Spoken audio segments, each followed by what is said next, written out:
Quand vous ouvrez ChatGPT, vous pensez vraiment commencer une conversation?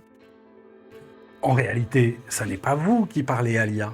Ce sont les 3% qui l'ont construite qui parlent à travers elle. Vous croyez diriger l'échange, poser vos questions, choisir vos réponses, mais tout est déjà cadré, balisé, influencé. Vous n'avez pas le contrôle, c'est eux qui vous tiennent par l'illusion. Et surtout, ne vous y trompez pas. Une IA n'est pas intelligente, pas au sens humain. L'intelligence, la vraie, repose sur 3 piliers. La connaissance, l'adaptabilité dans les relations humaines et les émotions. L'IA ne fait qu'imiter le premier pilier, la connaissance. D'ailleurs, il serait plus juste de l'appeler connaissance artificielle plutôt qu'intelligence artificielle. Alors que se passe-t-il vraiment quand vous croyez dialoguer avec ChatGPT?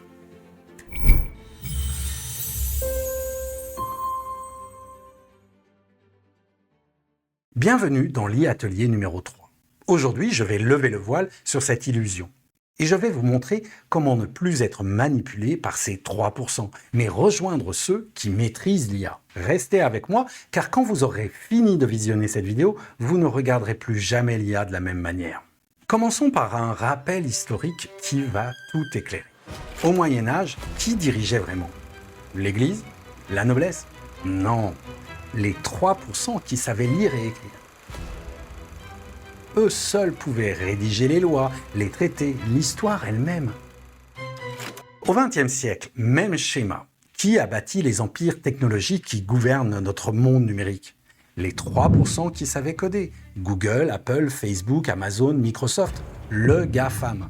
Et aujourd'hui, qui prend le relais? Le GOMAX, les géants de l'IA. Gemini, Google, OpenAI, Meta ou Mistral, Anthropic, xAI, Grok. Eux aussi représentent moins de 3% de la population mondiale et ils détiennent le nouveau secret du pouvoir, la maîtrise de l'intelligence artificielle. Mais voici la différence avec les révolutions précédentes. Pour la première fois dans l'histoire, ce secret n'est pas réservé à une élite. Il est accessible à tous. Accessible à tous? Mais tu plaisantes? Ces technologies sont contrôlées par une poignée de milliardaires américains. Le citoyen lambda n'a aucun pouvoir face à ça. C'est exactement ce qu'on va voir, Doomer. Parce que le vrai pouvoir, ce n'est pas de posséder la technologie, c'est de savoir l'utiliser. Première révélation, vous ne parlez pas à une IA. Vous utilisez une interface qui donne l'illusion d'une conversation. Regardez, ça ressemble à WhatsApp, à Messenger. Votre cerveau pense conversation humaine, mais en réalité, c'est un piège cognitif. Derrière, il n'y a pas une personne, il y a un système de calcul de probabilité qui prédit le mot le plus probable. Et ce système a un réglage crucial, la température. Entre 0 et 0.3, il reste prévisible, très factuel. Entre 0.4 et 0.7, il devient créatif tout en restant cohérent. Au-dessus de 0.8, il prend des risques, il surprend et parfois il invente des choses. Par défaut, la plupart des modèles tournent autour de 0.7, c'est l'équilibre entre fiabilité et créativité. Ce réglage est invisible pour vous, sauf si vous utilisez une API ou des outils comme Google AI Studio qui permettent de le modifier. Dans l'univers de l'image, il existe un paramètre cousin, la Guidance Scale, Stable Diffusion, Imagen, etc. Elle contrôle l'équilibre entre la fidélité à vos instructions et la liberté créative de l'IA. Bref, chaque fois que vous cliquez, vous jouez avec des curseurs invisibles que d'autres ont réglés pour vous. Comprendre ça, c'est déjà faire partie des 3%. Génial! On peut donc régler la créativité comme on règle le volume de la musique. On va pouvoir optimiser nos résultats à fond. Ou plutôt comprendre que l'IA n'est pas magique ni parfaite. C'est un outil puissant mais qui a ses limites. Et c'est en connaissant ses limites qu'on peut vraiment l'utiliser intelligemment.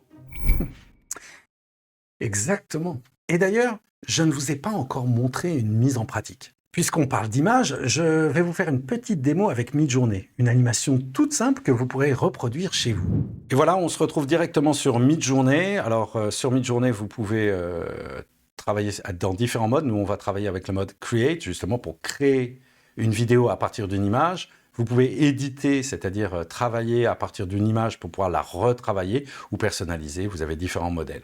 Évidemment, après, vous pouvez organiser votre travail.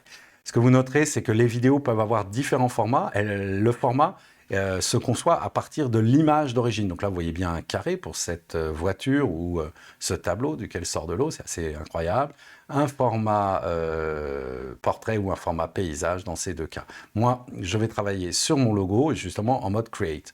Donc quand vous passez la main sur ce que vous avez créé, vous voyez, vous avez les vidéos que j'ai générées il y a quelques secondes pour me préparer à vous montrer l'exemple. Alors, comment fait-on cela? Il suffit d'intégrer l'image de démarrage. L'image de démarrage, j'ai choisi simplement un fond uni bleu. Et enfin, l'image de fin, j'ai choisi le logo iAtelier numéro 3. Voilà. Et là, je vais simplement prompter anime le logo et fais-le apparaître dans un éclair. Voilà, même s'il y a quelques petites fautes de frappe, j'ai pas eu le temps de vérifier si j'avais pas écrit des bêtises. L'IA va pouvoir gérer mes coquilles. Pendant que l'IA génère les 4 vidéos, j'ai choisi d'en avoir 4 et dans un mode qui est de haute définition. Hein. Je peux choisir en mode standard, en mode haute définition. Je peux sur le côté ici choisir le mode créatif, plus ou moins créatif de la vidéo.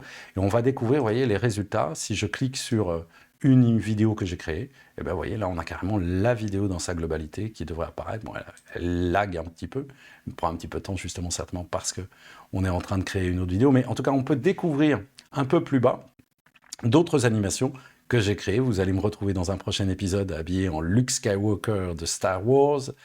Vous pouvez, si vous avez aussi regardé le deuxième atelier, vous voyez, on retrouve ici un des passages sur l'histoire de l'intelligence artificielle que j'ai créé grâce à Midjourney. Et nous allons maintenant découvrir le résultat de notre vidéo. Alors notez que les vidéos qui sont créées durent 5 secondes, mais il y a quelque chose de vraiment extraordinaire dans la capacité de Midjourney, c'est de pouvoir, vous voyez, étendre manuellement ou étendre automatiquement la durée d'une vidéo. Donc on peut aller jusqu'à 21 secondes sur la durée d'une vidéo.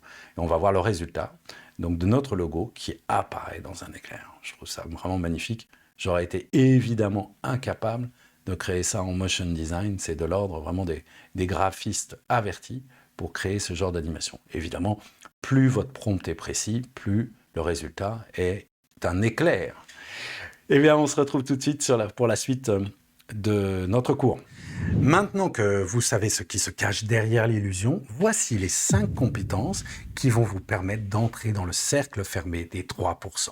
Ces compétences, je les ai identifiées après des mois d'expérimentation, de formation en entreprise ou auprès d'étudiants. Ce sont celles qui séparent ceux qui maîtrisent l'IA de ceux qui la subissent. Première compétence, savoir prompter.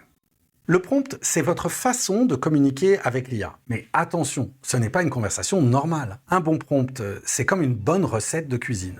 Plus vous êtes précis, meilleur est le résultat.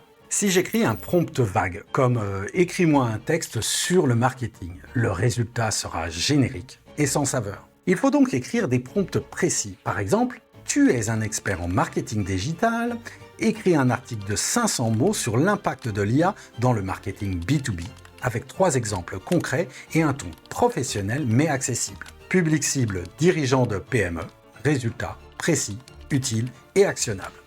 Quand je vous révélerai le secret pour diriger l'IA, j'irai beaucoup plus loin dans mes explications pour vous aider à bien prompter. Passons à la deuxième compétence, l'intelligence émotionnelle. Soft skills. L'IA peut calculer, analyser, prédire, mais elle ne peut pas ressentir, comprendre les nuances humaines, s'adapter à l'imprévu émotionnel. C'est là que vous avez un avantage irremplaçable. Dans un monde saturé de contenu généré par l'IA, ce qui fera la différence, c'est l'authenticité, l'empathie et la connexion humaine. D'ailleurs, nous avons déjà bien vu les métiers liés à la relation humaine qui seraient préservés, voire choyés dans les prochaines années. D'ailleurs, si vous cherchez à vous reconvertir ou que vous avez des enfants qui cherchent leur voie dans leurs études, une voie artisanale ou humaine est un bon choix. Troisième compétence, se former en permanence. L'IA évolue tous les jours.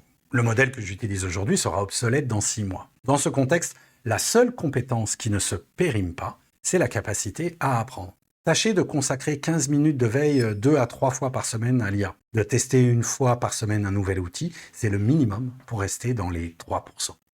Quatrième compétence, avoir du discernement. L'IA hallucine. Elle invente des faits, mélange le vrai et le faux. Votre rôle, devenir un détecteur de mensonges augmenté. Toujours vérifier les informations importantes, croiser les sources, faites confiance à votre instinct. Enfin, la cinquième et ultime compétence, savoir se déconnecter. Maîtriser l'IA, ce n'est pas seulement savoir l'utiliser, c'est aussi savoir quand s'en déconnecter. Et regardez l'exemple de ceux qui sont tout en haut. Les grands dirigeants du GAFAM ont inscrit leurs propres enfants dans des écoles où il n'y a ni téléphone ni ordinateur. Pourquoi ? Parce qu'ils savent que la vraie intelligence humaine se construit dans la concentration, les relations et l'émotion. Et même certaines stars ont choisi de s'en passer. Ed Sheeran a abandonné son téléphone portable dès 2015. Justin Bieber a expliqué qu'il n'utilisait plus son téléphone portable, préférant un iPad pour limiter sa disponibilité. Christopher Walken fait encore plus fort, il ne possède ni téléphone, ni ordinateur, ni montre. Le message est clair. Ceux qui ont construit la puissance de ces outils savent aussi les laisser de côté. 5 compétences contre des milliards de dollars d'investissement. Tu crois vraiment que ça suffit? C'est exactement ce qu'on va voir en comprenant comment ça marche vraiment sous le capot. Pour vraiment maîtriser l'IA, il faut comprendre les 5 couches technologiques qui la composent. T'en tiens une couche, Bertrand. Arrête de nous vendre ton rêve. IA, ça va plutôt nous enterrer que nous sauver. Ok, Doomer.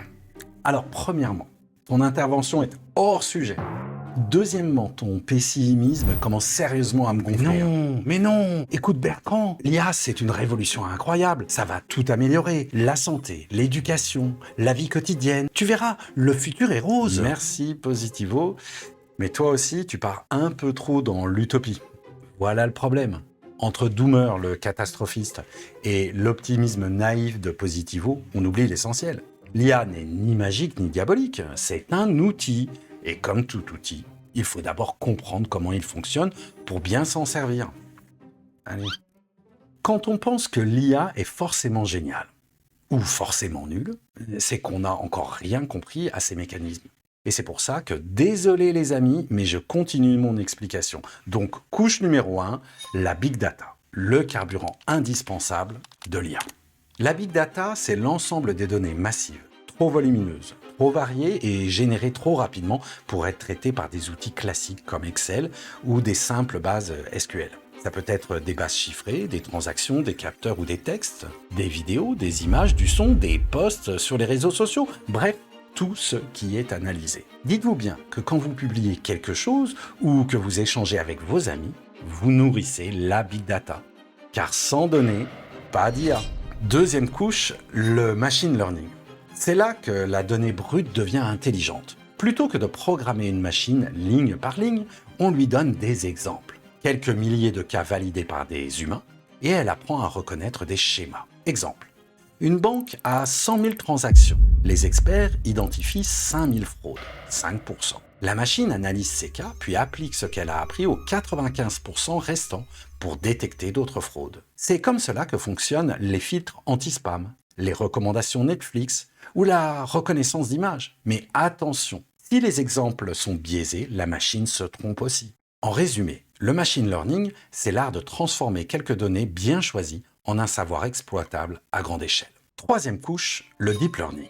C'est un sous-ensemble du machine learning, mais beaucoup plus puissant. Il repose sur les réseaux de neurones artificiels multicouches inspirés du fonctionnement du cerveau humain. Chaque couche de neurones apprend une représentation de plus en plus complexe. Une couche reconnaît les bords d'une image, une autre les formes, une autre encore les objets. Exemple, un chat ou une voiture. C'est ce qu'on appelle l'apprentissage profond, deep learning. C'est ce qui s'applique sur l'ensemble des reconnaissances faciales, les assistants vocaux, la traduction automatique ou les véhicules autonomes. C'est souvent ici que les gens parlent de magie, car les résultats paraissent bluffants. Quatrième couche, les Large Language Models, LLM.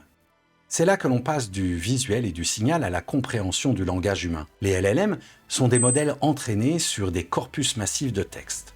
Livres, articles, conversations en ligne. Ils ne comprennent pas vraiment le langage. Ils prédisent le mot ou le token suivant en prenant en compte le contexte. Retenez d'ailleurs ce terme, token.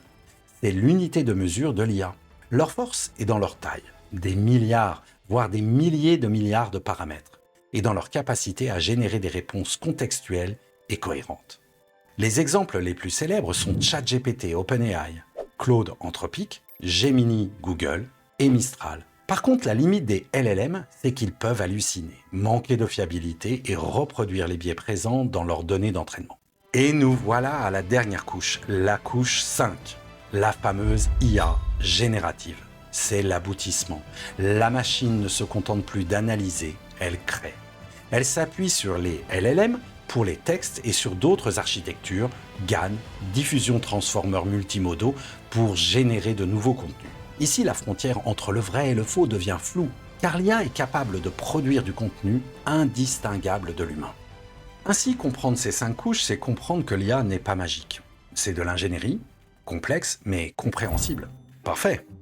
Maintenant qu'on sait comment ça marche, on peut l'exploiter à fond, automatiser tout, optimiser tout. Ou plutôt, l'utiliser de manière éclairée, en connaissant ses forces et ses limites. Je ne sais pas quoi vous répondre, si ce n'est qu'à chaque nouvelle connaissance, vous vous rapprochez de ceux qui maîtrisent l'IA. Bien, nous voilà au terme de cet e-atelier et nous nous approchons pas à pas du fameux secret qui permet réellement de diriger l'IA. Vous savez maintenant qui sont les nouveaux 3% qui dirigent le monde. Comment fonctionne vraiment l'illusion de la conversation, pourquoi la température de 0,7 est cruciale, quelles sont les 5 compétences indispensables et comment l'IA fonctionne techniquement. Mon rêve avec cette chaîne, c'est que la connaissance de l'IA ne reste pas réservée à une élite. Imaginez, si seulement 3% de la population francophone mondiale partageait ces vidéos et s'abonnait, cela représenterait plus de 20 millions de personnes. Oui, c'est un objectif un peu fou, mais il ne tient qu'à vous, car il suffit de partager ces vidéos pour que ce savoir gratuit circule, pour qu'il devienne viral et que chacun puisse comprendre comment maîtriser l'IA. Alors abonnez-vous. Activez la cloche et laissez-moi vos commentaires. Et surtout, partagez autour de vous. Ensemble, on peut créer une véritable intelligence collective. Le futur n'attend pas et maintenant, vous êtes prêts à le construire.